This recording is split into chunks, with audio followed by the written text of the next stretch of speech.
আমার যারা কীর্তন গুরু তাদের মধ্যে বিশিষ্ট স্থানের অধিকারী আমার পূজনীয়া সরস্বতী দাস মহাশয়া। আমি ওনাকে পিসিমা বলি এবং আমার কাছ থেকে পিসিমা শুনে হয়তো অনেকে ওনাকে পিসিমা বলছেন। আমার পিসিমা বলার একটা আধ্যাত্মিক কারণ আছে, সেটা হলো আমি যখন কীর্তন শেখা শুরু করি, প্রথমত বাবা আমাকে কোলে বসিয়ে কীর্তন শিখিয়েছিলেন, কিন্তু বাবার শেখানো কীর্তন হচ্ছে একদম আমাদের ঘরোয়া কীর্তন, খুব কঠিন তালের গান বা প্রথাগত যে কীর্তন সেটা বাবা আমাকে সেই সময় শেখাতে পারেননি। কিন্তু আমার মেজদা অনিল ভট্টাচার্য তিনি বলেছিলেন যে শুধু এরকম ঘরোয়া কীর্তন শিখলে পরে কীর্তনের সঠিক রসটা পাওয়া যাবে না, এর জন্য যারা শুদ্ধ কীর্তন জানে তাদের কাছ থেকে শিখতে হবে। তা আমাকে প্রথম কীর্তন শেখাতে আসলেন যামিনী মুখার্জির প্রিয় দোহার নীলমণি দাস মহাশয়। তো সেই নীলমণি দাস মহাশয় যখন প্রথম কীর্তন শেখাতে আসলেন, সেই রকম হাত ছোড়াছড়ি দেখে আমি ভাবলাম এই আবার কি কীর্তন রে বাবা, এইরকম হাত উপরে তুলছে, এরকম হাত সামনে দিচ্ছে, এটা কি জিনিস? আমি ভাবলাম এই আবার কি কীর্তন। তখন উনি বললেন এইগুলোই আসল কীর্তন, তোমরা যেগুলো করো, ওনার ভাষায় উনি যেরকম বলতেন আর কি, যে তোমরা যেগুলো করো ওগুলো জংলা কীর্তন, জংলা, এগুলো হচ্ছে আসল কীর্তন। তো যাই হোক, নীলমণি দাস মহাশয়ের আনুগত্যে আমি প্রথম শিখতে শুরু করলাম মূল কীর্তন গান। তিনি যখন তার ভান্ডার প্রায় সম্পূর্ণ হয়ে এলো, তখন তিনি বললেন আমার কাছে তো আর সব কীর্তন নেই, তুমি অন্যান্য কারোর কাছেও কীর্তন শিখতে পারো। তিনি যখন অনুমতি দিলেন, তখন আমি প্রথম গেলাম বৃন্দাবন বণিক মহাশয়ের কাছে। বৃন্দাবন বণিক মহাশয় হচ্ছেন হরিদাস কর মহাশয়ের প্রিয় দোহার এবং রাধারমণ কর মহাশয়েরও তিনি সঙ্গ লাভ করেছেন। তাই হরিদাস কর মহাশয়ের কাছে যেহেতু আমি নীলমণি দাস মহাশয়ের পরেই গান শিখতে গেলাম, হরিদাস করের শিষ্য বৃন্দাবন বণিক মহাশয়ের কাছে যেহেতু আমি আমার দ্বিতীয় গুরু হিসেবে তার কাছে যখন গান শিখতে গেলাম, তারপরে জানলাম যে বৃন্দাবন বণিক মহাশয়ের গুরু বোন হচ্ছে সরস্বতী দাস মহাশয়। সেই জন্য আমি বৃন্দাবন বণিক মহাশয়কে যেহেতু আগে গুরুস্থানে পেয়েছি, ওনাকে যেহেতু পিতৃস্থানে আগে পেয়েছি, সেই জন্য আমি সরস্বতী পিসিকে পিসি বলে ডাকি। নইলে সরস্বতী পিসিও কিন্তু আমার সম পর্যায়ের গুরু। আমি ওনাকে সরাসরি মা বলছি না এই কারণে, যেহেতু ওনার আগে আমার সঙ্গে বৃন্দাবন বণিক মহাশয়ের পরিচয়টা হয়েছে, সেই জন্য। তা সরস্বতী পিসি আমার, ওই কারণে ওনাকে আমি পিসি বলি, কিন্তু মা বলেই মনে করি। তো তারপরে আরো যার কাছে শিখতে গেলাম তারা হচ্ছেন রবীন্দ্র ভারতী বিশ্ববিদ্যালয়ের শ্রীখোলের অধ্যাপক ছিলেন মনোরঞ্জন ভট্টাচার্য মহাশয় এবং মৃগাঙ্ক শেখর চক্রবর্তী, এনারা ছিলেন রবীন্দ্র ভারতী বিশ্ববিদ্যালয়ের শ্রীখোলের অধ্যাপক। ব্রজরাখাল দাস মহাশয় কিছুদিন এসেছিলেন। ব্রজরাখাল দাস মহাশয় অনেক সঙ্গ করেছেন হরিদাস কর মহাশয়ের। তারপরে মনোরঞ্জন কংস বণিক বলে একজন ছিলেন, তিনিও হরিদাস কর মহাশয়েরই দোহার। তো এইরকম নানান জায়গা থেকে কীর্তন শিখতে শিখতে শেষে আমি সরস্বতী পিসির কাছে এসে পড়লাম। সরস্বতী পিসিও কৃপা করে আমাকে যা শিক্ষা দিয়েছেন আজীবন আমি হৃদয়ে ধরে রাখতে পারব, হৃদয়ে ধরে রাখার চেষ্টা করব। বিশেষ করে ওনার নিজস্ব কিছু কিছু যে কৃপা, যেমন ওই নীলরত্ন একটা গান আছে না, নীলরত্ন কি নবঘন ঘটা, নখিল নখিল নয় সেনা অঙ্গের ছটা। হ্যাঁ, ওইখানে পিসি একটা ছোট্ট কাজ এমন দেখিয়েছিলেন, আমার আজীবন মনে থাকবে। কদম্বের বনে কিয়ে শ্যাম চিকনিয়া গো, এই যে মানে বৃন্দাবন বণিক দেখিয়েছেন এরকম, কদম্বের বনে কিয়ে শ্যাম চিকনিয়া গো। পিসি আমাকে বলছে একটু জুড়ে দিবি, কিরকম? কদম্বের বনে কিয়ে, এটা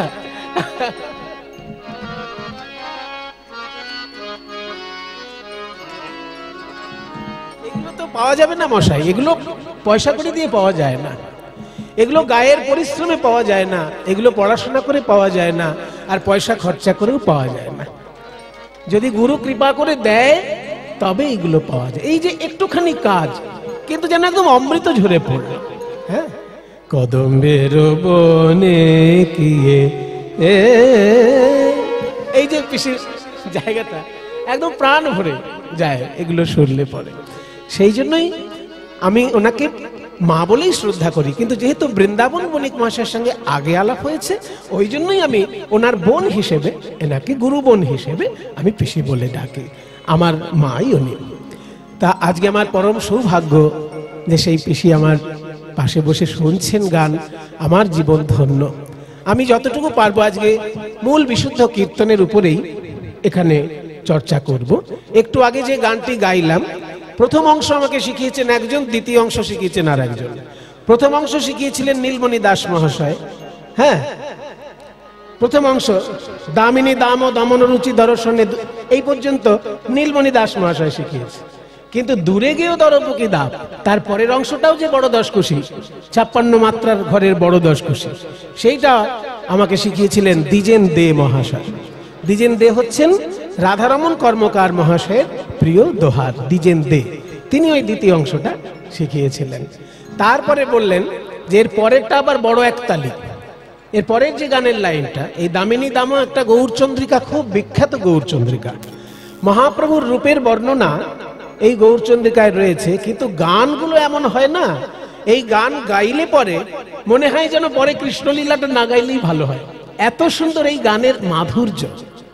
এই এক গান কেন মাধুর্য আমি পরে আপনাদের কাছে ব্যাখ্যা করে বলছি, শেষে বলবো যে কেন এতখানি গুরুত্ব এই গানটার। এই গানটি যদি ঠিক ঠিক গাওয়া হয়, সেদিনকে তার আহ্নিকের ফল লাভ হয়। কেউ যদি কোনো কারণে আহ্নিক করতে না পারে, তাহলে আহ্নিক করার যে ফল, সেই ফল প্রাপ্তি হয় এই গানটার জন্য। এই গানটার ভিতরে এতটা কৃপা সঞ্চিত আছে। তাহলে দামিনী দাম দমন রুচি দর্শনে দূরে গিয়ে দরপকি দাপ, প্রথম পংক্তি। গৌরাঙ্গ সুন্দরকে দেখতে কেমন তার বর্ণনা হচ্ছে। দামিনী মানে বিদ্যুৎ, দাম মানে মালা। দামিনী দাম দমন মানে বিদ্যুতের মালার শোভাকে যেন দমন করেছে।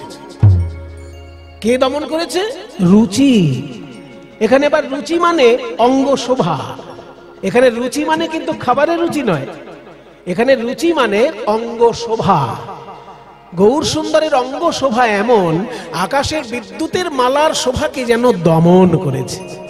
তাই দামিনী দাম দমন রুচি শোভা, সেটা দর্শনে, তাই দেখে দূরে গেও, দূর হয়ে গেল দরপকি দাপ। দরপ মানে এখানে কন্দর্প, অর্থাৎ কামদেব। দেবতাদের মধ্যে সব থেকে সুন্দর হলেন কামদেব। তার যে একটা অহংকার ছিল, দর্প ছিল, সেটা দূর হয়ে গেল ওই গৌর রূপে নয়ন দিয়ে। তাই বাবাজি মহারাজ আখর দিয়েছেন, রামদাস বাবাজি মহারাজ আখর দিয়েছেন, ভেঙে হলো খান খান, ভেঙে হলো খান খান, মদনের পঞ্চবান ভেঙে হলো খান খান, মদনের পঞ্চবান ভেঙে হলো খান খান, মদনের পঞ্চবান হেরে গৌর শতবান। এটার মানে কি আবার? রামদাস বাবাজি মহারাজের আখর, সেই শব্দও বোঝা কঠিন। বলছে হেরি গৌর শতবান। শতবান শব্দের অর্থ হচ্ছে সোনাকে যদি শুদ্ধ করা হয়, একবার শুদ্ধ করলে তাকে বলে এক বান সোনা, দুবার শুদ্ধ করলে তাকে বলে দু বান সোনা, এরকম 100 বার যদি সোনাকে শুদ্ধ করা হয় তাকে বলে শতবান। শতবান কাঞ্চন, তার মানে 100 বার শুদ্ধ করা সোনার যে রূপ, সেই রূপ আমার গৌরাঙ্গের রূপ। তাই দেখে কামদেবের বানগুলো যেন ভেঙে খান খান হয়ে গেল। ভেঙে হলো খান খান, ভেঙে হলো খান খান, মদনের পঞ্চবান ভেঙে হলো খান খান, মদনের পঞ্চবান হেরি গোরা শতবান, মদনের পঞ্চবান হেরি গোরা শতবান, মদনের পঞ্চবান হেরি গোরা শতবান, মদনের পঞ্চবান হেরি গোরা শতবান, ভেঙে হলো খান খান। দামিনী দাম ও দমন রুচি দর্শনে দূরে গিয়ে দরপকি দাপ। অর্থাৎ বিদ্যুতের সঙ্গে গৌরাঙ্গের তুলনা করা গেল না। কারণ বিদ্যুৎ যদি কোথাও চমক দেয়, সঙ্গে সঙ্গে সেইখানে বজ্রাঘাত হয়। কোনো প্রাণীর মৃত্যু ঘটতে পারে, গাছপালা থাকলে গাছপালার মৃত্যু ঘটতে পারবে, যে থাকবে তারই মৃত্যু ঘটবে বিদ্যুৎ যদি চমকায়। কিন্তু আমার গৌর বিদ্যুৎ যদি কোনো ভক্তের হৃদয় আকাশে চমক দেয়, সেখানে কি কোনো বজ্রাঘাতের সম্ভাবনা আছে? বরং গর্ব করে বলতে পারি, বজ্রাহত ব্যক্তি যদি গৌর হরির কৃপা পায়, বজ্রাঘাতের কষ্ট থেকে সে মুক্তি লাভ করে। তাই বিদ্যুতের সঙ্গে তুলনা হলো না। তাহলে দ্বিতীয় তুলনীয় বিষয়বস্তু কি? দ্বিতীয় তুলনীয় বিষয়বস্তু হচ্ছে সোন ফুল। গৌরাঙ্গের অঙ্গের যেমন বর্ণ, সোন ফুলেরও ঠিক তেমন বর্ণ। তাহলে সোন ফুলের সঙ্গে তুলনা করে দিই। অমনি নদিয়া নগরী বলে, না রে তাও হবে না। সোন কুসুম তাহে কোন গনিয়ে রে, প্রাতর অরুণ সন্তাপ। সোন কুসুম তাহে কোন গনিয়ে রে, সোন ফুলকে গৌরাঙ্গের সঙ্গে কে তুলনা করতে যাবে? এই অংশটা বড় একতালি। তবে হ্যাঁ, এই বড় একতালির আবার নিয়ম আছে। এই বড় একতালির মজা হচ্ছে এর মুখে মাতান আছে। কিছু কিছু গান থাকে প্রথমেই মাতান, মানে গানটা না হওয়ার, গান হওয়ার আগেই গানের কাটান মাতান হয়ে যাবে। একে বলে মুখে মাতানের গান। যেমন ওই যে চিকন কালিয়ার উপর একটা তিওট গান আছে না, আগেই মাতান, গান শুরু হবার আগেই মাতান। ঠিক তেমনি এই একতালিটায় আগেই মাতান হয়, গান পরে হবে। গানটা হচ্ছে সোন কুসুম তাহে কোন গনিয়ে রে। দেখুন গান শুরুতেই মাতান, আরে ও সোন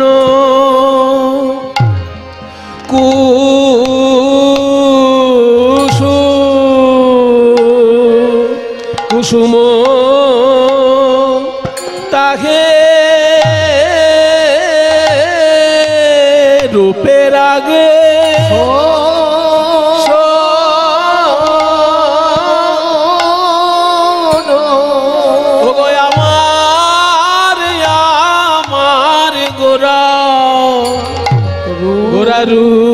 রূপে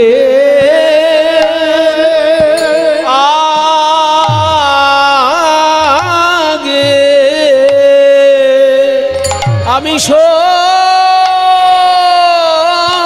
কুসুম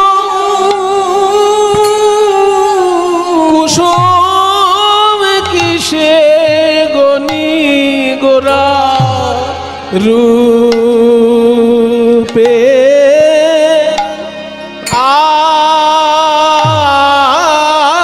আগে আমি সোন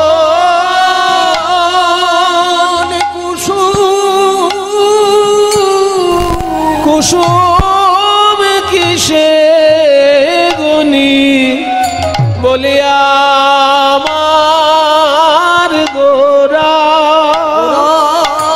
গোরা রূপে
গনি গোরা রূপে।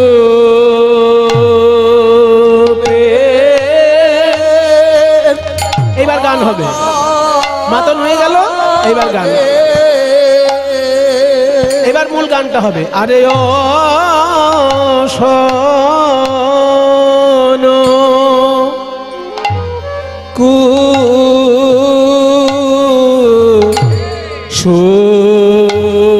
কুসুম তাহে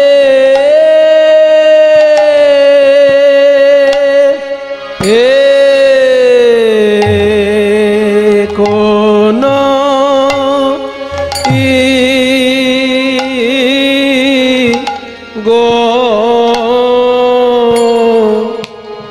গনিয়ে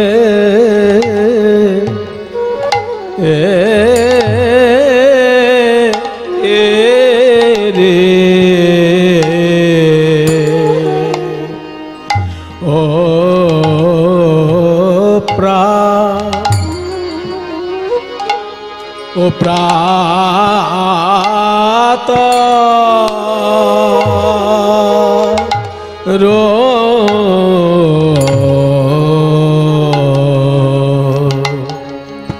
প্রাতর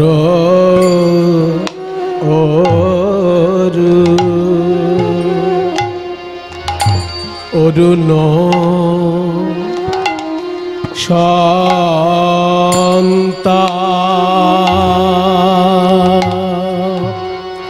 তাপরে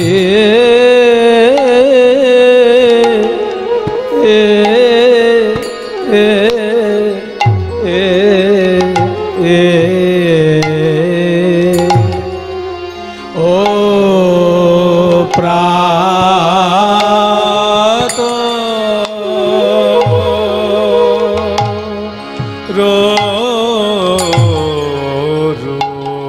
তন্ময় গাইছে।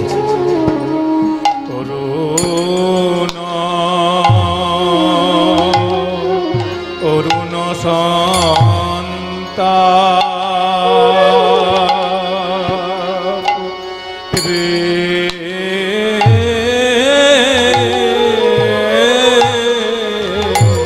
ও প্রাত বলে অরুণে ও সন্তা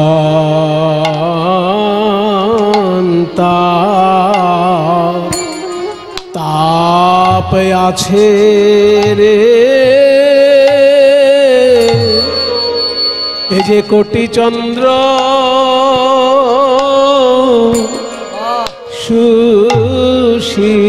সুশীতল বলিয়া আমার গোরার চরণ কমল যে কোটি চন্দ্র শীতল আমার গোরার চরণ কমল যে কোটি চন্দ্র সুশীতল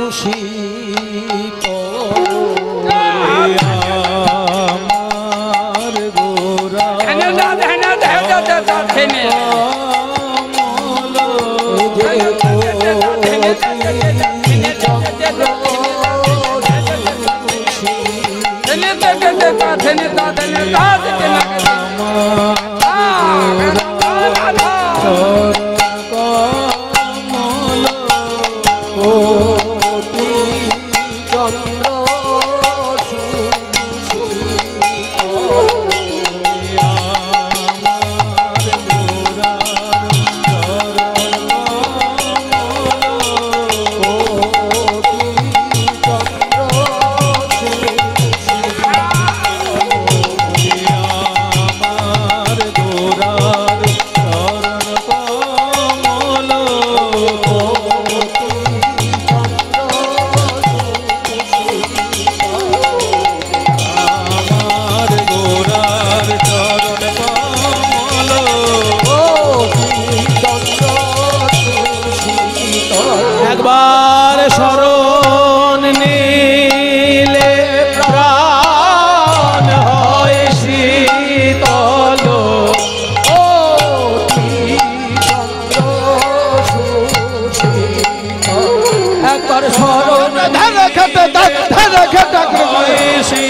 শীতল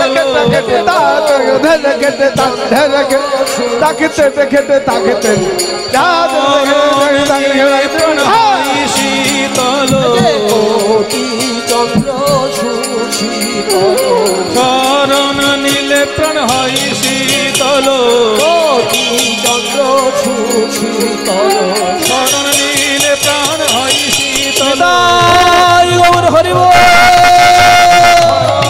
প্রাণ হয় শীতল কোটি চন্দ্র সুশীতল অরুণেও শান্তা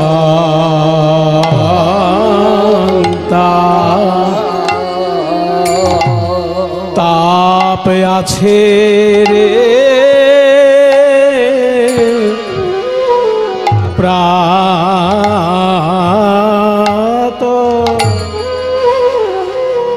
প্রাতর অরুণ সন্তা। তাহলে প্রথমে বিদ্যুতের সঙ্গে তুলনা হলো না, বিদ্যুৎ বাতিল, কারণ বিদ্যুৎ যেখানে চমকায় সেখানে বজ্রাঘাত হয়। আর গৌর হরির কৃপা পেলে বজ্রাহত ব্যক্তিও মৃত্যুর ঘর থেকে ফিরে আসে। তারপরে বলা হলো সোন ফুলের সঙ্গে তুলনা করব। তো সোন ফুল দেখতে সুন্দর হলে হবে কি? ভালো ভালো ফুলের ভালো ভালো দোষ আছে। যেমন ধরুন গোলাপ ফুল দেখতে কি সুন্দর, কিন্তু তুলতে গেলে হাতে কাঁটা ফুটবে। পদ্ম ফুল দেখতে কত সুন্দর, তুলতে গেলে হাতে কাঁটা ফুটবে। ওই জন্য কবিতায় বলা হয় না, কাঁটা হেরি ক্ষান্ত কেন কমল তুলিতে, দুঃখ বিনা সুখ লাভ হয় কি মহিতে। তাহলে পদ্ম ফুল এত সুন্দর ফুল, আমাদের জাতীয় ফুল, অথচ তার গোড়ায় কাঁটা আছে। এবার অনেকে বলতে পারেন, মশাই যেসব ফুলগুলোর কাঁটা আছে আপনি বেছে বেছে সেইগুলোর নামই বলছেন, এমন ফুল তো অনেক আছে যার কাঁটা নেই, সেগুলো তো সুন্দর হয়। বলে হ্যাঁ, সেটাও সুন্দর হয়, কিন্তু যখনই ওই সুন্দর ফুলটা শুকতে যাবেন দেখবেন ফুলের ভেতর থেকে পোকা বেরিয়ে এসে কামড়াচ্ছে। তাহলে ফুলে হয় কাঁটা আছে, নয় পোকা আছে, কিংবা দুই আছে। কিন্তু আমার গৌরাঙ্গের মধ্যে কোনো কাঁটা বা কোনো পোকা কেউ আবিষ্কার করতে পেরেছে? বরং আমি জোর গলায় বলতে পারি, কারণ হৃদয় কুসুমে যদি কাঁটা বা পোকা থাকে, এই হৃদয়টা তো একটা কুসুম। যারা পুজো করে ঠাকুর মশাই ব্রাহ্মণদেরকে জিজ্ঞেস করবেন, পুজো করতে গেলে কি কি উপকরণ লাগে? ঠাকুর মশাইরা বলবেন ম্যাক্সিমাম 64টা লাগে, আর মিনিমাম 5টা লাগে। সব থেকে কমসে কম 5টা জিনিসে পুজো হয়। কি কি? গন্ধ, পুষ্প, ধূপ, দীপ, নৈবেদ্য। গন্ধ, পুষ্প, ধূপ, দীপ, নৈবেদ্য। তার মধ্যে 5টা জিনিসের মধ্যে যদি কিছুই না পাওয়া যায়, একটা ফুল পেলেই পুজো হয়। কারণ ফুলে গন্ধ আছে, ফুল নিজেই পুষ্প, আবার ফুলের ভিতর যে মধু আছে ওইটা তখন নৈবেদ্যর কাজ হয়ে যায়। কিন্তু হাতের কাছে যদি ফুল না থাকে তখন কি পুজো হবে না? আমাদের শাস্ত্র বলছে পুজো তখনও হবে তখন চিত্তং প্রকল্পয়েত পুষ্পম প্রাণহা ধূপং প্রকল্পয়েত। নিজ নিজ চিত্তটাকে তখন ফুল মনে করে তোমার আরাধ্য দেবতার চরণ চিন্তা করবে, মন কুসুমেই পুজো হয়ে যাবে। তাহলে মন কুসুম যদি ঈশ্বরের চরণে দিতে হয়, সেই মন ফুলে যদি কাঁটা থাকে আর পোকা থাকে, সেই মন ফুল কি ভগবানকে দেওয়া যায়? যায় না। ওই জন্য হা গৌর প্রাণ গৌর বলে কাঁদতে পারলে মন কুসুম থেকে 5টি কাঁটা আর 6টি পোকা দূর হয়ে যায়। এই মন রূপী ফুলে 5টি কাঁটা কি কি? ভক্তি শাস্ত্র বলছে জাতি বিদ্যা মহত্বঞ্চ রূপ যৌবনমেব চ যত্নেন পরিবর্জয়েত ভক্তেস্তু পঞ্চকণ্টকা। ভক্তি জগতে 5টি কাঁটা, 5 রকমের অহংকার, জাতি বিদ্যা মহত্ব রূপ যৌবন। আর 6টি পোকা কি কি? কাম ক্রোধ লোভ মোহ মদ মাৎসর্য। তাই হা গৌর বলে কাঁদলে পরে মন কুসুম থেকে কীট আর কণ্টক দূর হয়ে যায়। আর সেই গৌরাঙ্গ সুন্দরের সঙ্গে তুই ফুলের তুলনা করবি? ফুলেরও তুলনা হলো না। বলে তাহলে সূর্যের সঙ্গে তুলনা করি? বলছে সূর্যের সঙ্গে তুলনা করতে গেলে দেখা যাচ্ছে সূর্যের ভয়ঙ্কর তাপ, সেই তাপে মানুষের সানস্ট্রোক হয়ে যায়, মানুষের মৃত্যু পর্যন্ত ঘটে যেতে পারে সূর্যের তাপে। তাই সূর্যের সঙ্গেও তুলনা হলো না। বলে এবার তাহলে কিসের সঙ্গে তুলনা করব? বলে সূর্য আলো দেয়, তার সঙ্গে তাপও দেয়, সেই জন্য তুলনা হলো না। কিন্তু আকাশে তো আরো একজন আছে যে আলো দেয় কিন্তু তাপ দেয় না, সেই চাঁদের সঙ্গে তুলনা করে দিই। যেই বলেছে চাঁদের সঙ্গে তুলনা করব, অমনি নদিয়া নগরী বলে তাও মেলে না। ওগো আমার গোরা রূপের, আমার গোরা রূপের, গৌরাঙ্গ রূপের যাও বলি হারি সজনী রে গোরা রূপে, আমার আমার আমার প্রাণ গোরা গোরা রূপে রূপের বলিহারি যাই রে গোরা রূপের বলিহারি যাই রে, বর্ণনা হয় না বলিহারি যাই রে, বর্ণনা হয় না বলিহারি যাই রে, বর্ণনা হয় না গোরা রূপের বর্ণনা হয় আমার গোরা রূপের বর্ণনা হয় না, গোরা রূপের বর্ণনা হয় না, আহারে আহামরি রে রে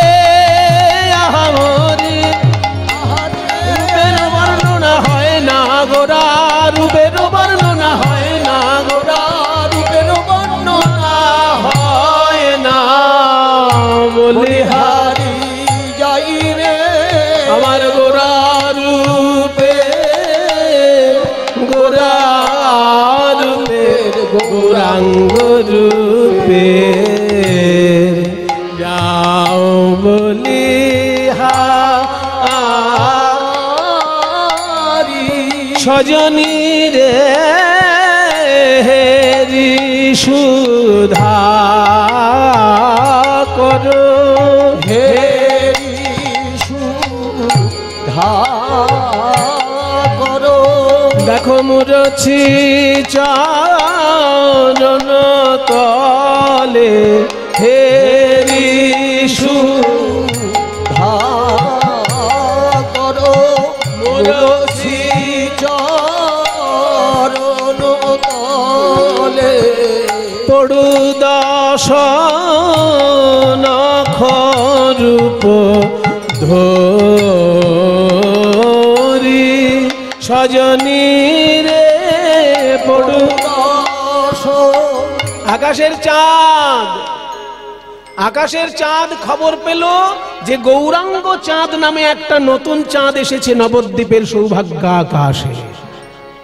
যদি কোনো ভাগ্যবান ব্যক্তি একবার গৌরাঙ্গ চাঁদকে দেখে, সে আর আকাশের চাঁদের দিকে দেখতে চায় না। এই কথা শুনে আকাশের চাঁদ ভাবলো আমি একবার দেখে আসি তো গৌর চাঁদ কেমন চাঁদ। ও মা, যেই গৌর পানে নয়ন দিয়েছে আকাশের চাঁদ, দেখে কি আমি তো নিষ্কলঙ্ক চাঁদ, আমি তো কলঙ্কিত চাঁদ, কিন্তু ওই গৌর চাঁদ তো নিষ্কলঙ্ক। আমার সারা গায়ে কালো কালো ছোপ ছোপ দাগ আছে, কিন্তু আমার গৌর সুন্দর তো নিষ্কলঙ্ক চাঁদ। তারপর আমি তো অসম্পূর্ণ চাঁদ, আর আমার গৌরাঙ্গ তো 16 কলায় পরিপূর্ণ। আমি তো দিন রাত উদিত হতে পারি না, আর আমার গৌর সুন্দর তো দিন রাত একভাবে শোভা প্রকাশ করছে। তাই যদি গৌরাঙ্গ চাঁদকে কেউ একবার দেখে ফেলে, সে আমার দিকে আর চাইবে না। আকাশের চাঁদ মনে মনে চিন্তা করলো, আমি আর বেঁচে থাকতে চাই না, আমি আত্মহত্যা করতে চাই। এই ভেবে আকাশের চাঁদ আকাশ থেকে পৃথিবীতে লাফ দিয়ে পড়লো, আর 10টা টুকরো হয়ে গিয়ে যেন 10টা নখ রূপে গৌরাঙ্গের চরণে সে আশ্রয় নিল। পড়ু 10 নখ রূপ ধরি, পড়ু 10 নখ রূপ ধরি সজনী রে পড়ু দশ বলে আমায় চরণ ছাড়া করো না, চরণ ছাড়া করো না হে পড়ু দশ, বলে আমি চরণ ছাড়া করো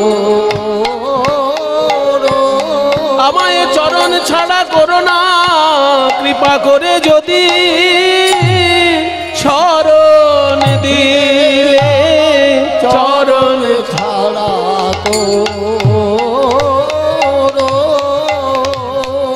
করো না কৃপা করে যদি শরণ দিলে বলিও হে প্রাণের গৌর হরি হে কৃপা করে শরণ দিলে ও হে প্রাণের গৌর হরি হে কৃপা করে শরণ দিলে আমায় চরণ ছাড়া করো না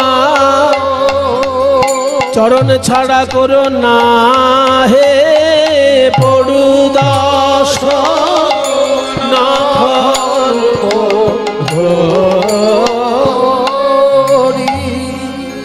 হলো না চাঁদের সঙ্গে তুলনা হলো না, বরং চাঁদ এসে গৌরাঙ্গের চরণে পড়ে 10টা টুকরো হয়ে গিয়ে গৌরাঙ্গের চরণের 10টি নখ রূপে বিরাজ করছে।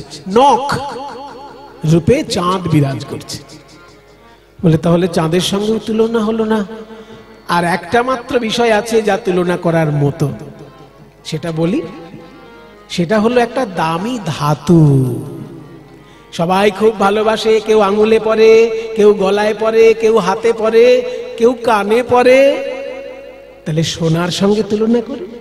যেই বলেছে সোনার সঙ্গে তুলনা করব, নদিয়া নাগরী বলে তাও মেলে না।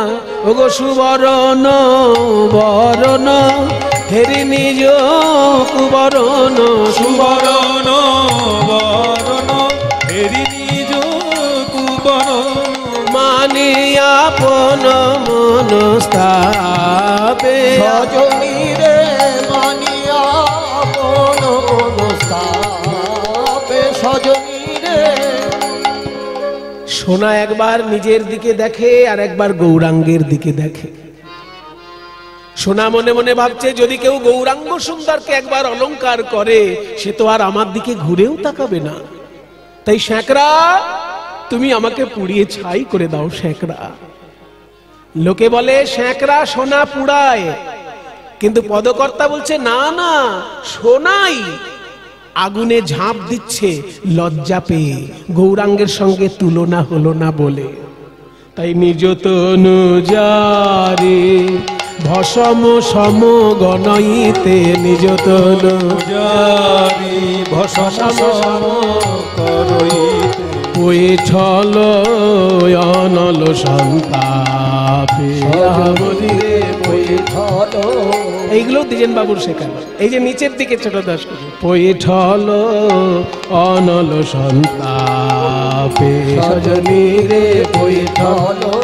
সোনা বলে আমার মুখ কেউ দেখো, কেউ দেখো না গো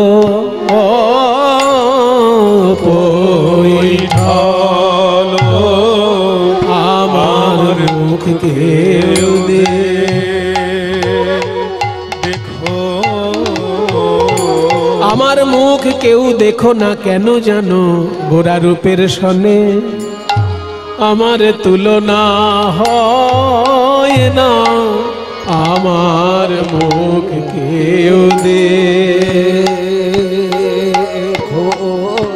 আমার মুখ কেউ দেখো না, গোরা রূপের সনে আমার তুলনা হয় না।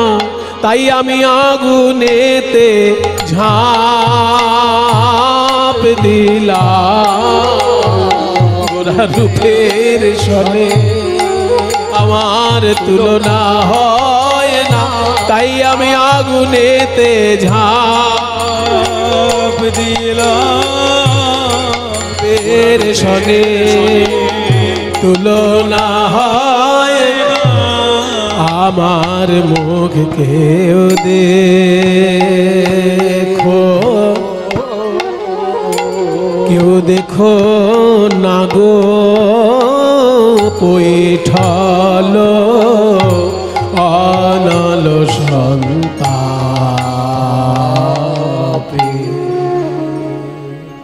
এইবার আপনাদেরকে আমি বলবো কেন এই গৌরচন্দ্রিকাটা এত গুরুত্বপূর্ণ।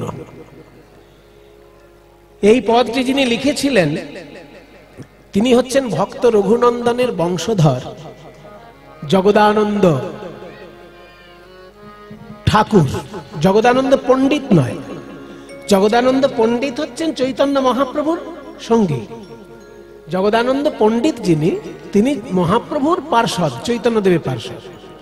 আর এই পদের লেখক যিনি, তিনি হচ্ছেন জগদানন্দ ঠাকুর। তিনি ভক্ত রঘুনন্দনের বংশধর। কোন একটা সময়ে তিনি শ্রীখণ্ড গ্রাম ত্যাগ করে ওই অজয় নদীর তীরে জোপলাই গ্রামে নিজের শ্রীপাঠ প্রতিষ্ঠা করেছিলেন।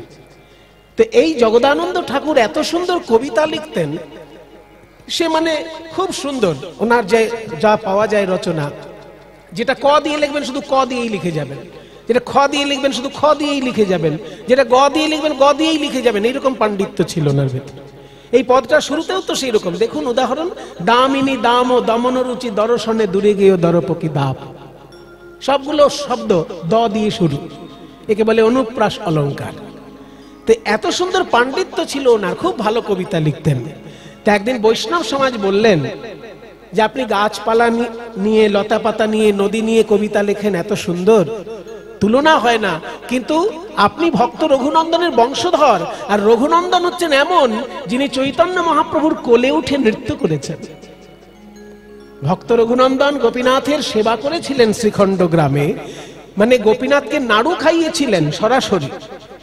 আর সেই কথা যখন চৈতন্যদেব শুনলেন, ছোট্ট রঘুনন্দনকে কোলে করে তিনি নৃত্য করেছেন পুরীধামে। সকলের গলায় মালা দেবার আগে ওই বাচ্চা ছেলেটার গলায় তিনি মালা দিয়েছিলেন মহাপ্রভু, এত বড় সম্মান। তো সেই বংশে আপনি জন্ম নিয়েছেন, একটু গৌরাঙ্গ নিয়ে ভালো করে কবিতা লিখবেন না, শুধু গাছপালা নদী নালা নিয়ে লিখছেন। তখন জগদানন্দ ঠাকুর বলেছিলেন, দেখুন আমি ভক্ত রঘুনন্দনের বংশধর হতে পারি, কিন্তু আমি তো ভক্ত রঘুনন্দন নই।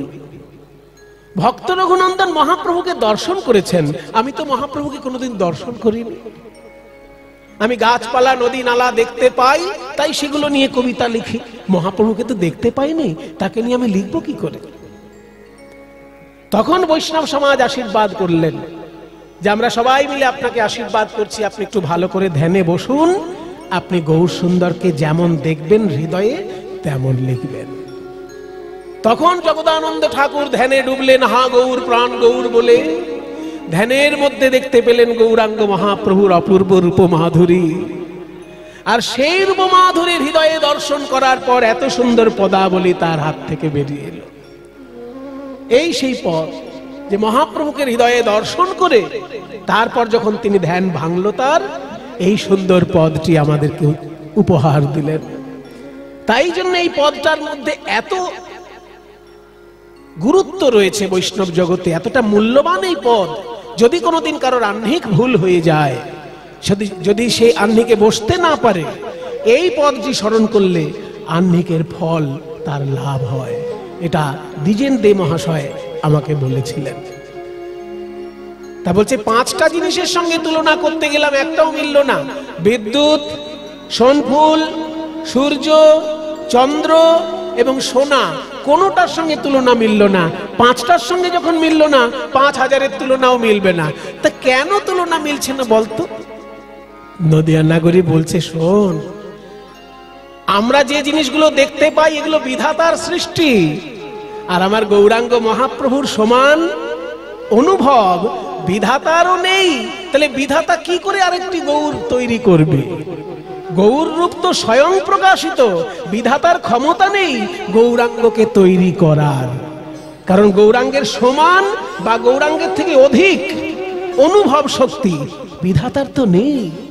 যা সম অধিক বিধিক নাহি অনুভবী, যা সম অধিক বিধিক নাহি অনুভবী তাই তুলনা দিবার নাহি ঠোর সজনী রে তুলনা দিবার নাহি ঠোর সজনী রে জগদানন্দ কহু বহু তুলনা বহু জগদানন্দ বহু বহু তুলনা বহু এ যে নিরূপম গৌর কিশোর সজনী রে নিরূপম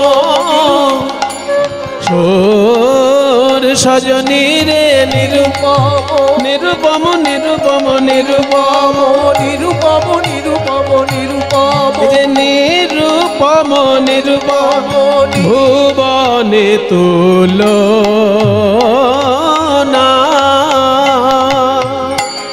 তুলনা নাই রে রূপের ভুবনে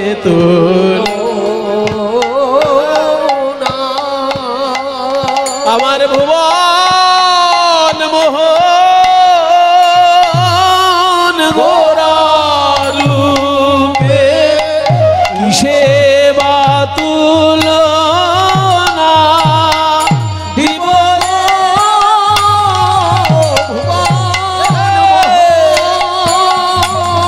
গোরা বলো বলো কিসে বা তুলনা দিব ভুবন মোহন গোরা রূপে নানা ভুবনে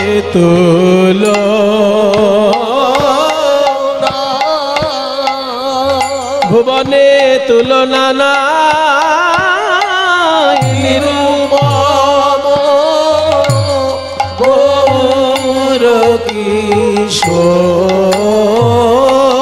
রে আমার গৌর কিশোর রে ও নিরূপম গৌর কিশোর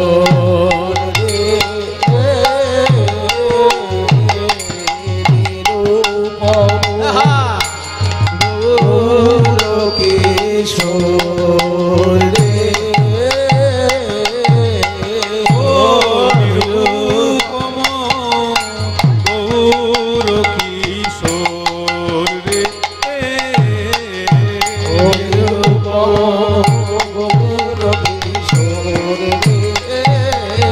ও নিরূপম গৌর কিশোর রে গৌর কিশোর রে নিরূপম গৌর কিশোর রে নিরূপম গৌর কিশোর রে নিরূপম গৌর থে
রে ধে রে নায় রে নায় রে নায় রে ধে রে নায় রে ধে রে নায় রে নায় রে নায় রে ধে রে নায় রে ধে রে নায় রে নায় রে নায় রে ধে রে নায় রে ধে রে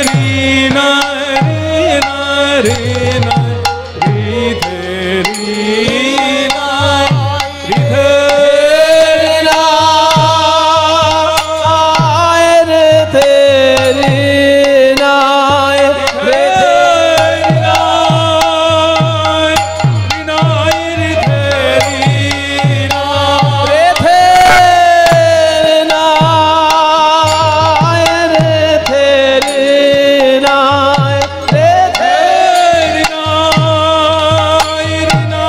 ধে রে নায় রে ধে নায় রে ধে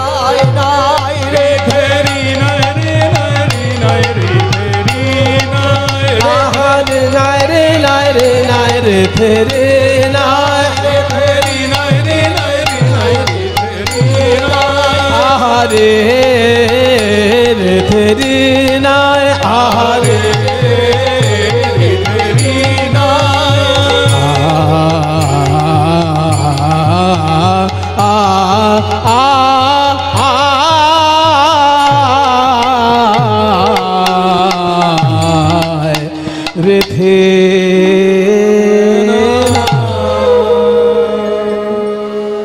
জয়নিতাই। এই অঙ্গগুলো এখনকার দিনে একেবারে অপ্রচলিত হয়ে গেছে, তবু আজকে আমার পিসি রয়েছেন এবং ডাক্তারবাবু বাসুদেব মণ্ডল মহাশয়, বিশুদ্ধ কীর্তনের অনুরাগী মানুষ, সরকারের কাছে সহযোগিতা নিয়ে যে এত সুন্দর একটা অনুষ্ঠান তো নয়, অনুষ্ঠান তো সারা দেশে হচ্ছে, কিন্তু গবেষণামূলক কীর্তন গান নিয়ে যে গভীর চিন্তামূলক এবং কীর্তন গান নিয়ে ঐতিহাসিক ভাবনামূলক এইরকম অনুষ্ঠান আমি সারা বাংলায় কোথাও দেখতে পাই না। শুধু ওনার এই অনুষ্ঠানে 10 বছর আগে একবার হয়তো এসেছিলাম, কৃষ্ণনগরে হয়েছিল, প্রতি বছরই হচ্ছে, কিন্তু আমার প্রত্যেকবার হয়তো আসা সম্ভব হয়ে ওঠে না। এইবারে আবার আসতে পেরেছি ভারত সরকারের সহযোগিতায় এবং ডাক্তারবাবুর প্রচেষ্টায় এই অনুষ্ঠানে আমার আসা সম্ভব হলো। এখানে যেটা হচ্ছে শুধু কীর্তন গানের অনুষ্ঠান হচ্ছে না, কীর্তনের ইতিহাস, কীর্তনের ভূগোল, কীর্তনের বিজ্ঞান, কীর্তনের অঙ্ক, কীর্তনের হিসাব এবং কীর্তনের রসশাস্ত্র, কীর্তনের দার্শনিক দিক, সমস্ত দিকটা এখানে সমানভাবে গুরুত্ব সহকারে আলোচনা করা হচ্ছে, যে জিনিসটা সারা বাংলায় বিভিন্ন গ্রামে খুব প্রয়োজন। তা না হলে কীর্তনের অত্যন্ত দুর্দশা আমরা চারিদিকে দেখতে পাচ্ছি। ডাক্তারবাবু বোধহয় কিছু বলবেন, কিছু বলবেন আপনি? আচ্ছা আচ্ছা, তো সেই জন্য আমার খুব আনন্দ লাগছে যে এখানে আমাদের ছোট ছোট ভাইরাও যেমন বিভিন্ন দিক থেকে কীর্তন নিয়ে আলোচনা করছে, গান গাইছে, আমাদেরকেও ডেকেছেন ডাক্তারবাবু, সরস্বতী পিসি আশীর্বাদ করেছেন, সেই জন্য আজকে আমরা এত শিক্ষা দিতে পাচ্ছি। বিশ্বভারতীতে রবীন্দ্রনাথের শিক্ষা কেন্দ্রে রবীন্দ্রসঙ্গীতের সঙ্গে বিশুদ্ধ কীর্তন শিক্ষারও একটা ব্যবস্থা সেখানে হয়েছে। আমার পরম সৌভাগ্য হয়েছে যে সেইখানে রবীন্দ্রনাথের ছত্রছায়ায় কীর্তন গানও আমি ছাত্রদেরকে শেখাতে পাচ্ছি। আপনারা ইউটিউবে দেখবেন এইবারেরই পৌষ মেলায় ছাত্রছাত্রীরা পরিবেশন করেছে কীর্তন গান। তারা যেভাবে শিখেছে, তারা মূলত রবীন্দ্রসঙ্গীতে অনার্সে গান বাজনা শিখছে, রবীন্দ্রসঙ্গীতে এমএতে তারা গান বাজনা শিখছে, কিন্তু তার সঙ্গে তারা কীর্তনটা এত সুন্দর শিখেছে, একদম প্রথাগত কীর্তন গায়কেরই মতন তারা কিন্তু কীর্তন পরিবেশন করছে। আপনারা আশীর্বাদ করবেন এই শিক্ষা, এই সংস্কৃতি আমরা যেন রক্ষা করতে পারি, আমাদের প্রাণের এই বিষয়ে আমরা যেন দিনের পর দিন রক্ষা করে যেতে পারি। কিছু বলবেন আপনি? মাইকে আওয়াজ শুনছিলাম। আচ্ছা আচ্ছা, তাহলে এবার আমি মূল কৃষ্ণলীলায় একটা দুটো গান গাইব, তারপরে বিশ্রাম দেব। ও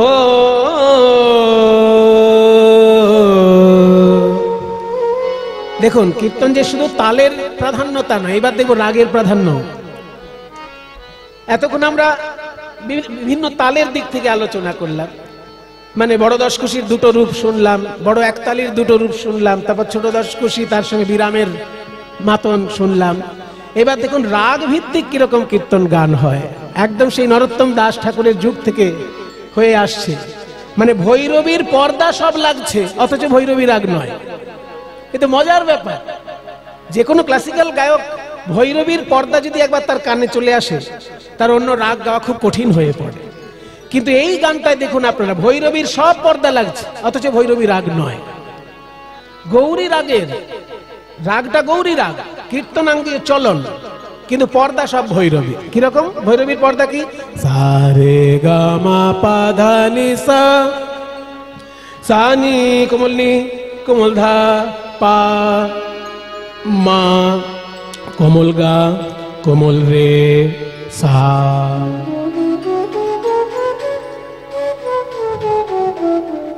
বাজ বন্ধ খুলে খুলে যায়, এই হলেই ভৈরবী হয়ে যায়।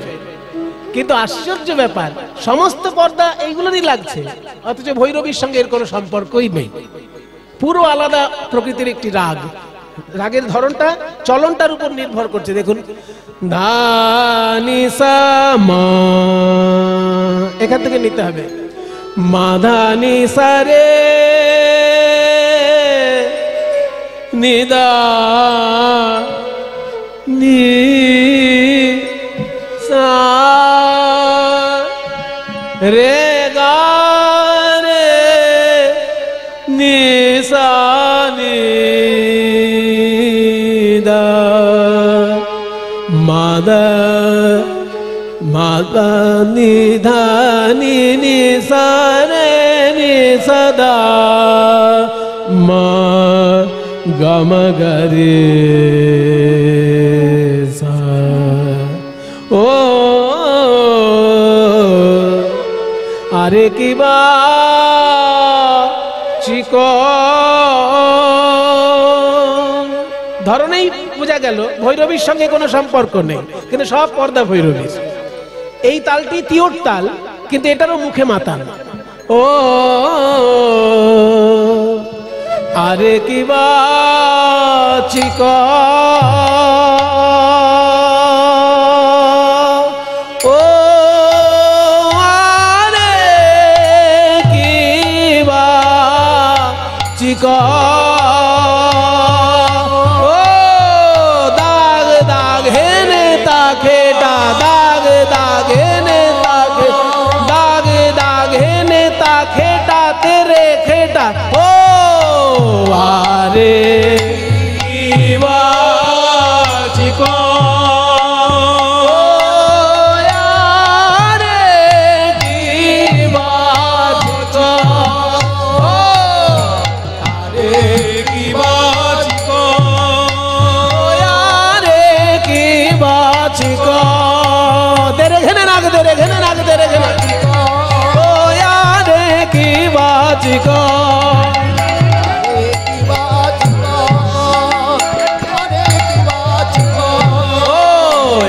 কিবা। এবার গান ধীর স্থির। চিকো চিকন ও ও ও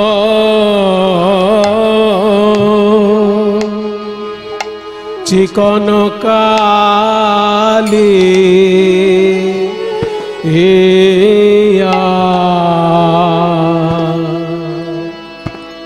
কালিয়া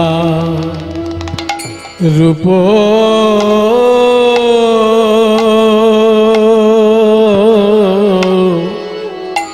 ও আমার মর মেলা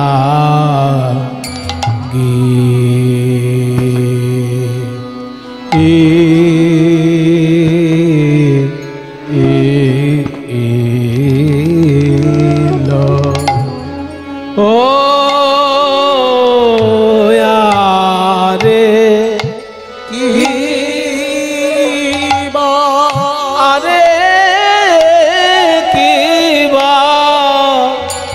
চিকন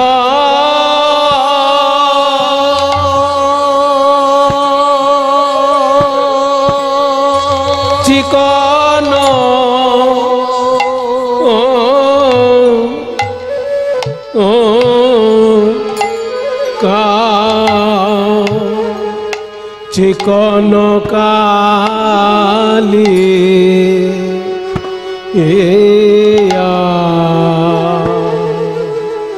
কালিয়া হরি বল রূপ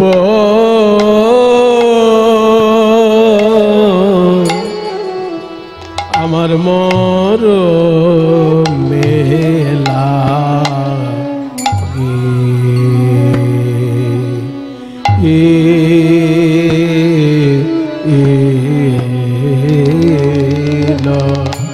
ও আরে কিবা আরে কিবা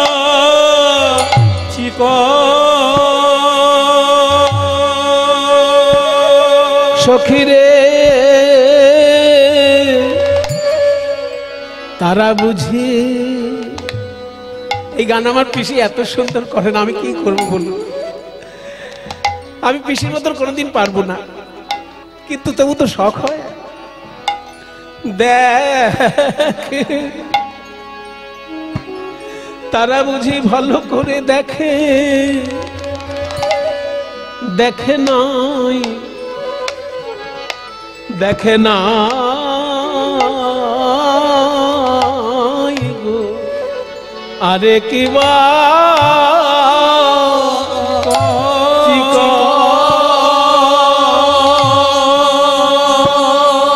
সখীরে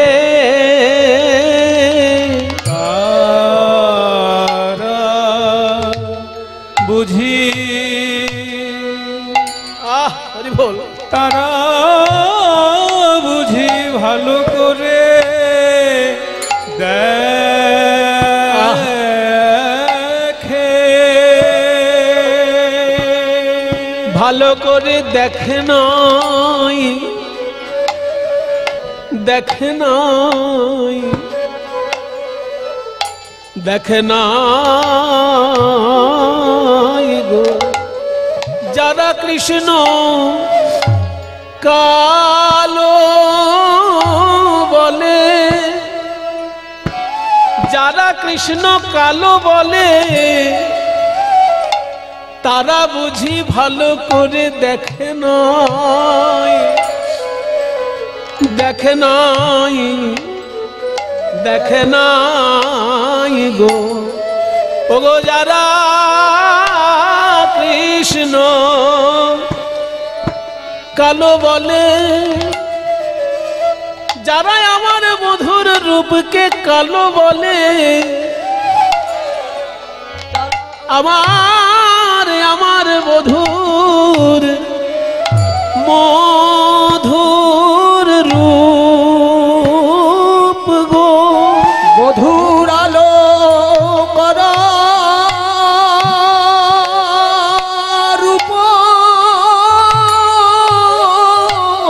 যারা কৃষ্ণ কালো বলে, আমার মধুর আলো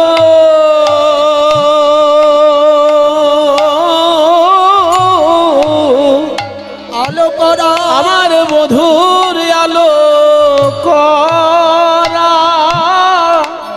রূপ গো যারা কৃষ্ণ কালো বলে,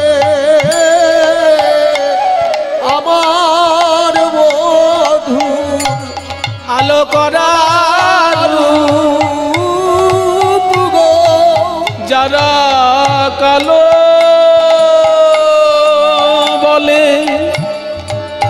যারা কৃষ্ণ কালো বলে মধুরে আলো করা রূপ গো কৃষ্ণ কালো বলে মধুর আলো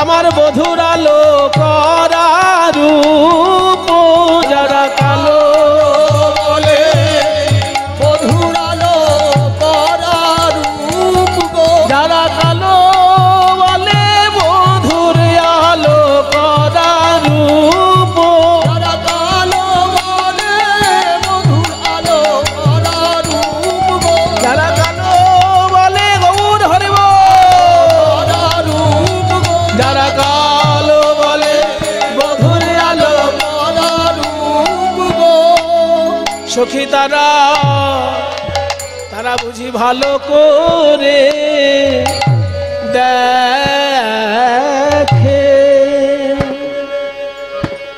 তারা বুঝি ভালো করে দেখে নাই দেখে নাই গো আরে কিবা চিক পুরো গানটা ঘুরুক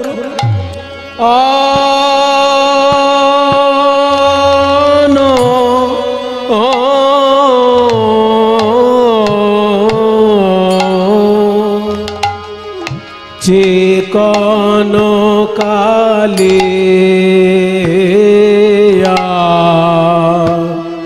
কালিয়া রূপ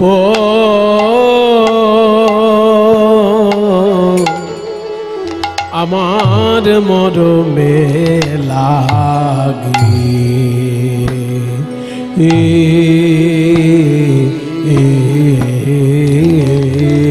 এবার পরের অংশ ও ধারণে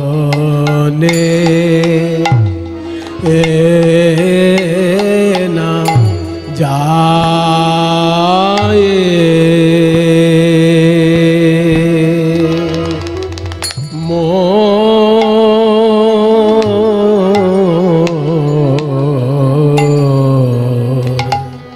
না যায় মোর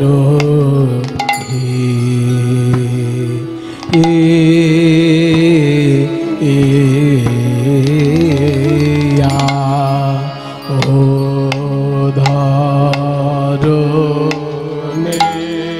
আমি আর তো ধৈরাজ ধরতে নারী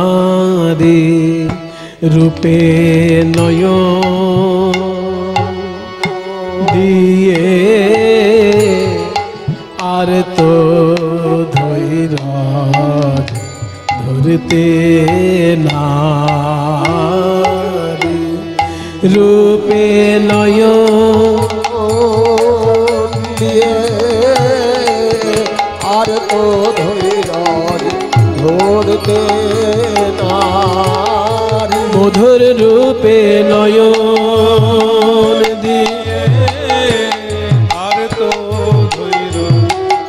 ভৈরবীর কোনো সংস্পর্শ নেই রূপে নয়ন দিয়ে আর তো ধৈরাজ ধরতে নারী রূপে নয়ন দিয়ে আর তো ধৈরাজ ধরতে নারী রূপে নয়ন দিয়ে আর তো ধৈরাজ ধরতে নারী ও ধারণে না যায়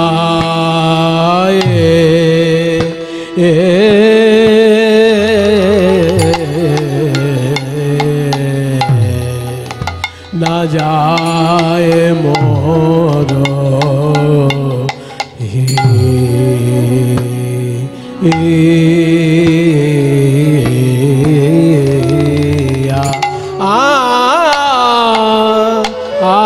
আরে কি আরে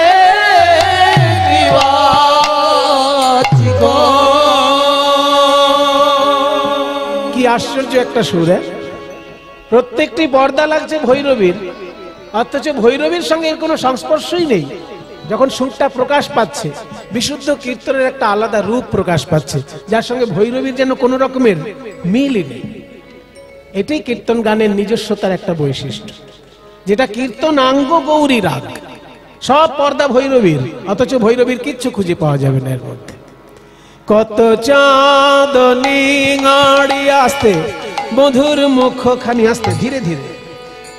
কত চাঁদনি গাড়িয়া মধুর মুখ খানি, মাঝি আছে গো কত চাঁদনি গাড়িয়া মধুর মুখ খানি, মাঝি আছে গো কত চাঁদ মধুর মুখ খানি, মাঝি আছে কত চাঁদ মধুর মুখ খানি, মাঝি আছে কত চাঁদ মধুর মুখ খানি, মাঝি আছে কত চাঁদনি গাড়িয়া মধুর মুখ খানি, মাঝে আছে গো কত চাঁদ মধুর মুখ খানি, মাঝি আছে কত চাঁদ মধুর মুখ, কোটি চাঁদের সুধা নিঙাড়িয়া মধুর মুখ, কোটি চাঁদের সুধা নিঙাড়িয়া মধুর মুখ খানি, চাঁদের সুধা নিঙাড়িয়া মধুর মুখ খানি, মাঝি আছে কত চাঁদনি গাড়িয়া মধুর মুখ খানি, মাঝে আছে গো না জানি তায়ে কত সুধা দিয়া, কত সুধা দিয়া প্রাণ সজনী রে, না জানি তারে কোন বা বিধি গো রে। একই রাগ বজায় রেখে গড়েছিল গো না জানি সখিরে কোন বা বিধি গো রে। ওগো নিরজনে বসে বসে কোন বা বিধি গো সখী বলি এ বিধি সে বিধি নয় গো কোন বা বিধি গো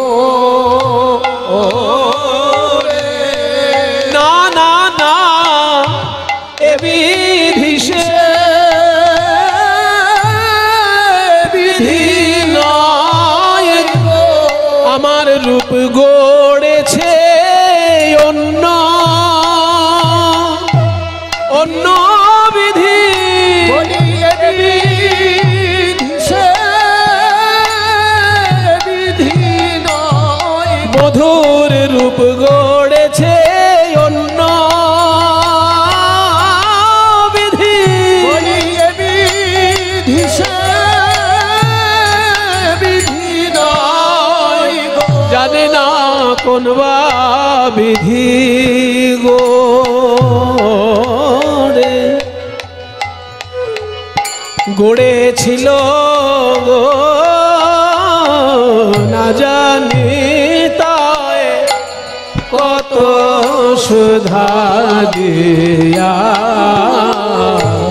কত সুধা অধরের দুটি কুল জিনিয়া বাঁধুনি ফুল, আধারের দুটি কুল চিনিয়া বাঁধুনি ফুল, হাসি খানি তাহাতে মিশায়, হাসি খানি তাহাতে মিশায়, বিনোমেঘের করে বিজুরি প্রকাশ করে, নবীন মেঘের করে বিজুরি প্রকাশ করে, নবীন মেঘ আস্তে আস্তে নবীন মেঘে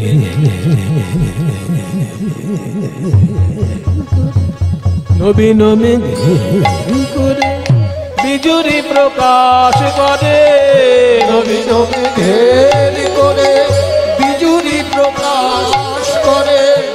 ধ্রুপদ না শিখলে এই জায়গাটা আসবে না।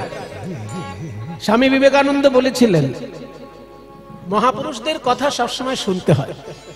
স্বামী বিবেকানন্দ বলেছিলেন যে ধ্রুপদ গানের মধ্যে রয়েছে সঙ্গীতের বিজ্ঞান, আর কীর্তনে রয়েছে সঙ্গীতের ভাব।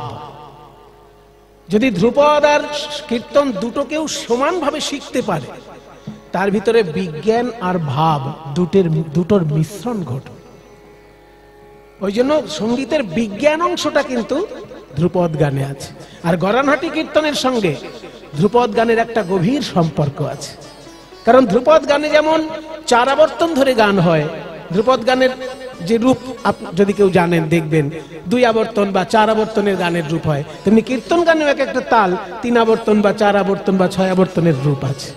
ওই জন্য ধ্রুপদের সঙ্গে খুব গভীর মিল কীর্তনের। এই যে গমকের কাজ, এটা ধ্রুপদের শিক্ষা থাকলে তবে পরিষ্কার হবে। নবীন মেঘে নবীন মেঘে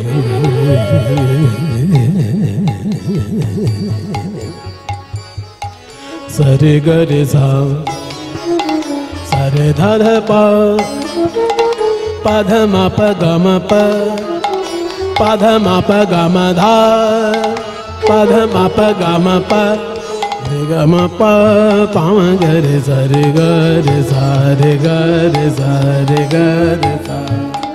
নবীন মেঘে করে বিজুরি প্রকাশ করে নবীন মেঘের করে সখী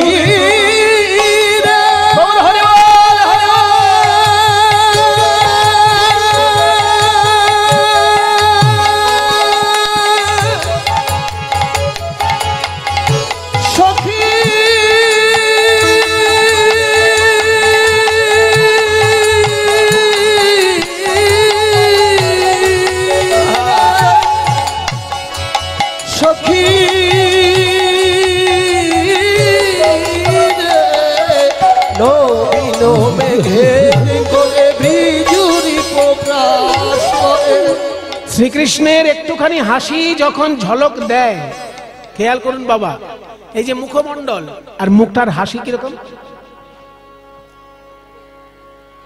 এই যে মুখের মধ্যে একটা হাসির ঝলক দিল, মনে হচ্ছে কালো মেঘ থেকে যেন বিদ্যুৎ প্রকাশ হলো। নবীন মেঘের করে বিজুরি প্রকাশ করে নবীন মেঘের করে বিজুরি প্রকাশ করে। আমার জাতিকুল মজাইন তাই জাতিকুল মজাইন তাই জাতিকুল মজাইন জাতিকুল মজাইন আহার রুযুগ সন্ধান কামের কামান বানো গুরু যুগ সন্ধান কামের কামান গুরু যুগ সন্ধান কামের কামান গুরু যুগ সন্ধান কামের কামান। হিঙ্গুলে মণ্ডিত দুটি আখি হিঙ্গুলে মণ্ডিত দুটি আখি হিঙ্গুলে মণ্ডিত দুটি আখি হিঙ্গুলে মণ্ডিত দুটি আখি। আরে অরুণ নয়ন কোণে একবার চাইয়া ছিল আমা পানে অরুণ নয়ন কোণে চাইয়া ছিল আমা পানে। এবার অরুণ নয়ন একবার অরুণ নয়ন কোণে চাইয়া ছিল আমা পানে অরুণ নয়ন কোণে চাইয়া ছিল আমা পানে। সেই হইতে শ্যামরূপ দেখি সেই হইতে শ্যামরূপ দেখি সেই হইতে শ্যামরূপ দেখি সেই হইতে শ্যামরূপ সর্বনাশ, তোর তো সর্বনাশ ঘটে গেছে ভাই। কোন সেই কুক্ষণ যখন থেকে তোর এই সর্বনাশ ঘটেছে?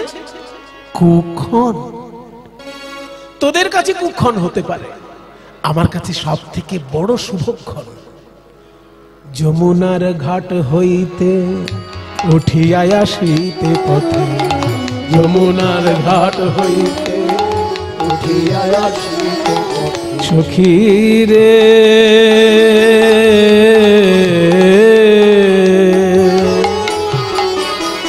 ওগো প্রাণ সখী, যমুনার ঘাট হইতে উঠিয়া আসিতে পথে, ছই কিবা অপরূপ তনু, ছই কিবা অপরূপ তনু, জ্ঞান দাসেতে কয় শুধুই সে সুধাময়, জ্ঞান দাসেতে কয় শুধুই সে সুধাময়, আর কিছু নয়, আর কিছু নয়, শুধুই সে সুধাময়। জ্ঞান দাসেতে কয় আর কিছু নয়, আর কিছু নয়, শুধুই সে সুধাময়, আর কিছু নয়, আর কিছু নয়, শুধুই সে সুধাময়, আর কিছু নয়, আর কিছু নয়, শুধুই সে সুধাময়, শুধুই সে সুধাময়। আসতে বাবা, দেখবেন সন্দেশ দিয়ে পুতুল বানানো হয়। ওই যে বিয়ে বাড়িতে যখন তত্ত্ব পাঠায় না, বিয়ে বাড়িতে তত্ত্ব পাঠায়, সাজিয়ে সাজিয়ে তত্ত্ব পাঠায়, তার মধ্যে সন্দেশের পুতুল বানানো হয়। তো সন্দেশের যখন পুতুল বানানো হয়, তার হাতটাও সন্দেশ, পাটাও সন্দেশ, মুখটাও সন্দেশ, সর্ব অঙ্গ তার সন্দেশ। তেমনি আমার গোবিন্দের শ্রী অঙ্গটা না শুধু অমৃত দিয়ে তৈরি। তার হাত, তার পা, তার মুখমণ্ডল, তার সর্ব অঙ্গ যেন শুধু অমৃত দিয়ে তৈরি। জ্ঞান দাসেতে কয় শুধুই সে সুধাময়, জ্ঞান দাসেতে কয় শুধুই সে সুধাময়, না না আর কিছু নয়, আর কিছু নয়, শুধুই সে সুধাময়, না না আর কিছু নয়, আর কিছু নয়, শুধুই সে সুধাময়, ওই গোকুলে নন্দের বালা কানু, গোকুলে নন্দের বালা কানু, ওই গোকুলে নন্দের বালা কানু, গোকুলে নন্দের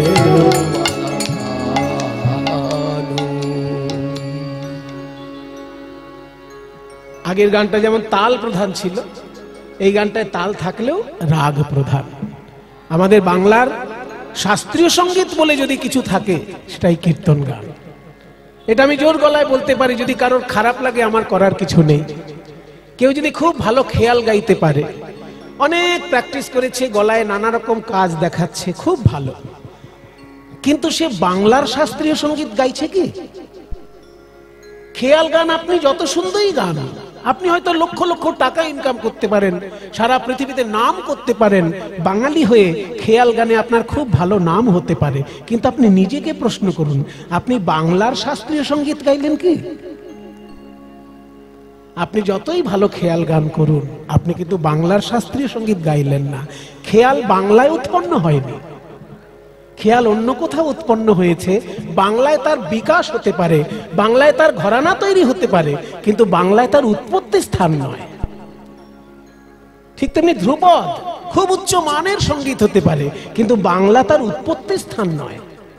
বাংলার বিষ্ণুপুর একটা ঘরানা হতে পারে ধ্রুপদের, কিন্তু ধ্রুপদের উৎপত্তি স্থান বাংলা নয়।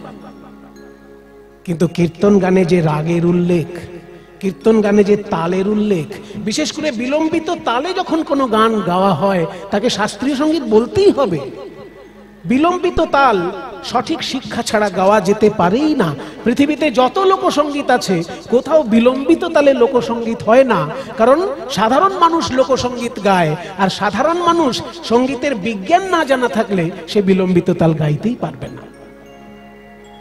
তাই কীর্তনে যেহেতু বিলম্বিত তাল আছে, কীর্তনে যেহেতু রাগের প্রয়োগ আছে, কীর্তনের কাঠামো যেহেতু বাংলার নিজস্ব কাঠামো, তাই বাংলায় যদি কোনো শাস্ত্রীয় সঙ্গীত থাকে সেটা একমাত্র কীর্তন গান। কেউ যদি বাংলার শাস্ত্রীয় সঙ্গীত গাইব মনে করে তাকে কীর্তন গানই গাইতে হবে, কারণ কীর্তন গান একমাত্র বাংলার নিজস্ব শাস্ত্রীয় সঙ্গীত। একটু আগে গৌরচন্দ্রিকায় আমরা তার তালের রূপটা দেখলাম, আর কৃষ্ণলীলার পদে আমরা রাগের রূপটা কেমন হয়। ভৈরবীর সব পর্দা লাগছে, অথচ ভৈরবী রাগ নয়, বাংলার প্রকৃতির গৌরী রাগের গান হলো। এইবার আমি একটা দুর্লভ গান গাইবো, গিয়ে আমার অংশ আমি বিশ্রাম দেব। একটা অপ্রচলিত গান আমি গাইবো, কথা কই দাসপেরি তাল, কিন্তু শোনা নয়, এই গানটা সাধারণত শোনা যায় না, দুর্লভ একটি গান। দাসপেরি বাজাও। কথা আমার গোবিন্দ রূপের কথা, কথা কইতে কইতে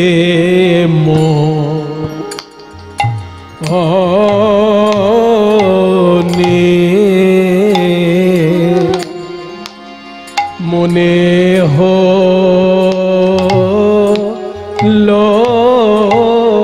গো আমার বধূর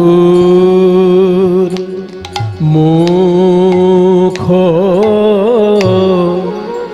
খানি,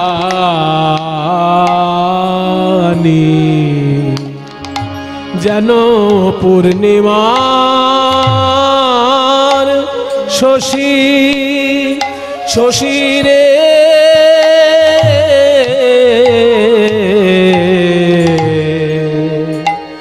আলো বরণ চিকন কালো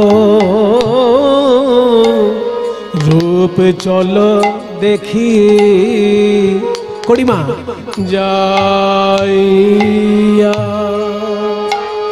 আলো বরণ চিকন কালো রূপ চলো দেখি যাইয়া রূপ চলো দেখি যাইয়া রূপ চলো দেখি যাইয়া দেখি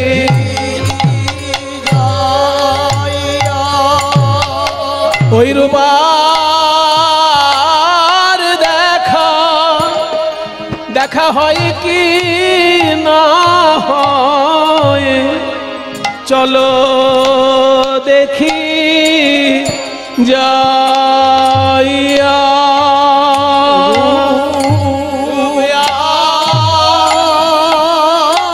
দেখা হয় কি না হয়। আমাদের গৃহ কাজ তো সদাই আছে, ওই রূপে আর দেখা হয় বা না হয়। আমাদের গৃহ কাজ তো সদাই আছে, ওই রূপে আর দেখা হয় কি না হয়। আমাদের গৃহ কাজ তো সদাই আছে, আর দেখা হয় কি না হয়। আমাদের গৃহ সদাই আছে, আর দেখা হয় কি না। আমাদের গৃহ কর্ম সদাই আছে, আর দেখা হয় কি না। আমাদের গৃহ কর্ম সদাই আছে, আর দেখা হয় কি না হয়। আমাদের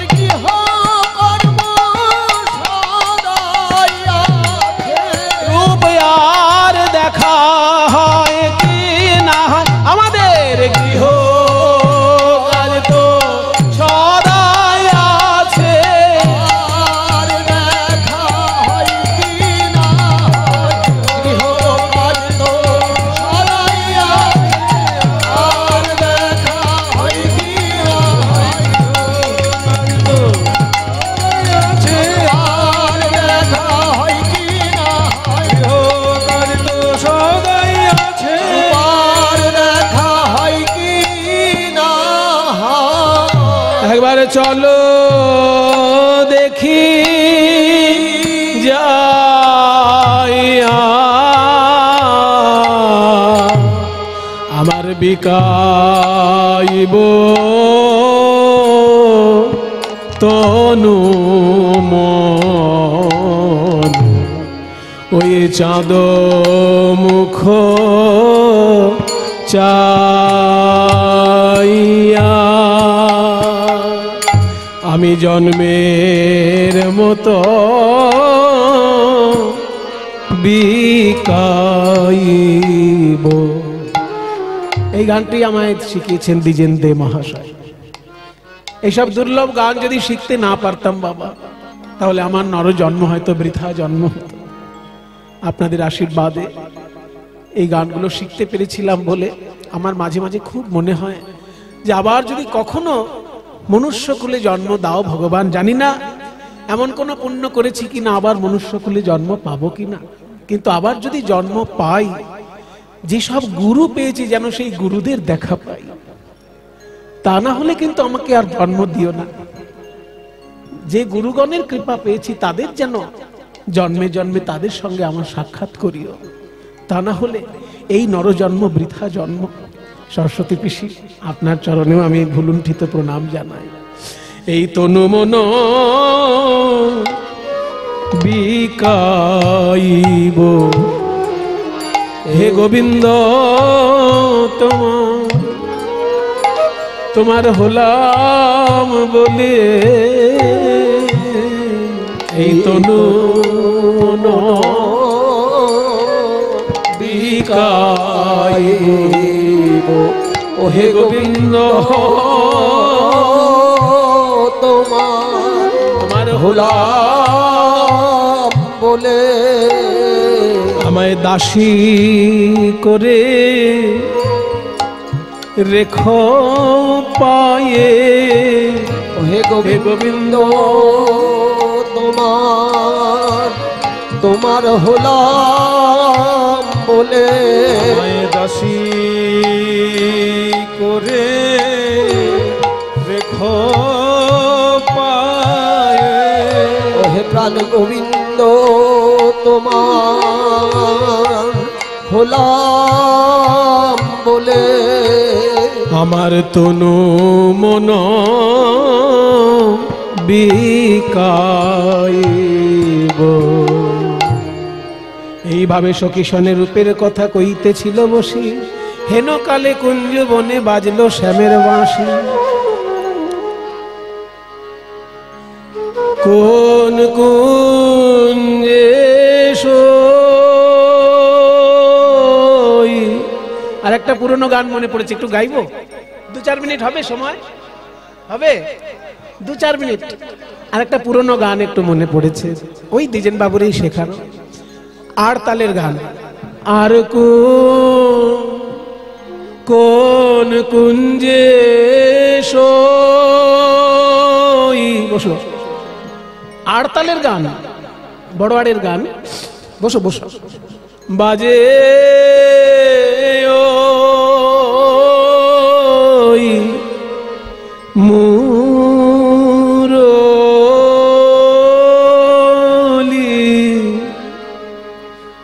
ওগো তোরা ভালো করে সই।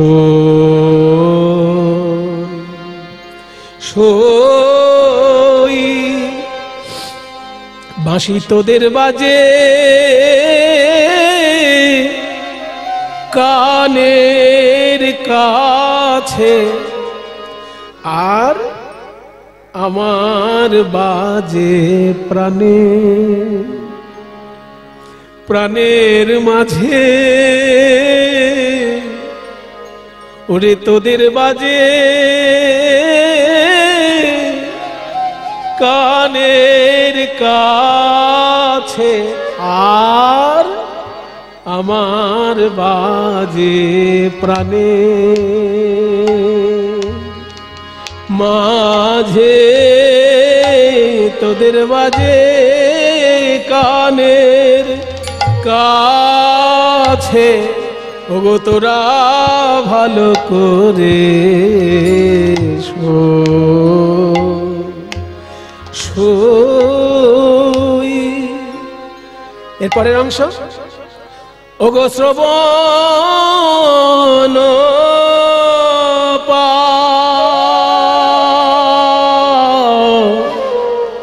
পাতিয়া শোন,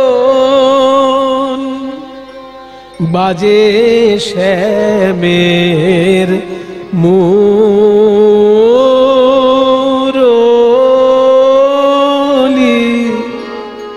ওগো শ্রবণ বাজে রাধে রাধে রাধে,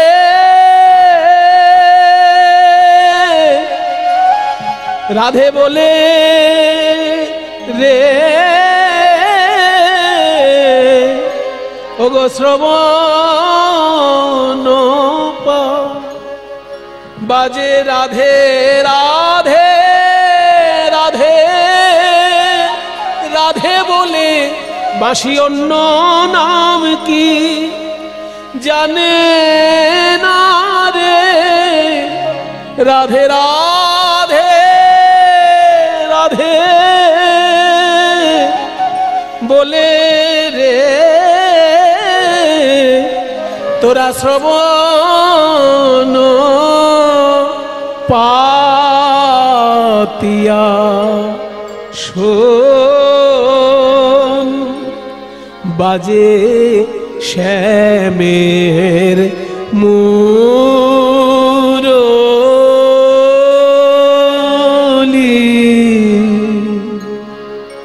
জয় নিতাই। আমি এখানেই রাখছি আমার অনুষ্ঠান।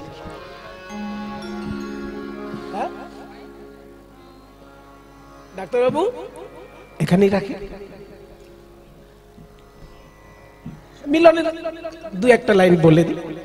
সখী সনে রূপের কথা কইতেছিল বসি, হেন কালে কুঞ্জ মাঝে বাজলো শ্যামের বাঁশি। বলে আর না বাজিও বাঁশি করি অহংকার, সর্পদংশিল যেন হৃদয়ে আমার। এইভাবে রাধারানী আবেশে সখীর অঙ্গে অঙ্গ হেলাইয়া বৃন্দাবনে প্রবেশিল শ্যাম জয় দিয়া। দোহাকারে মিলল, দোহাকারে মিলল, রসের মঞ্জরি দোহাকারে মিলল, রসের মঞ্জরি জ্ঞান দাসে মাগে রাঙা চরণ মাধুরী। জ্ঞান দাসে মাগে রাঙা চরণ মাধুরী। আমার রাধা শ্যামে মিলন হলো, রাধা শ্যামে এবার বদন ভরে হরি বলো, প্রেমানন্দে বাহু তুলে বদন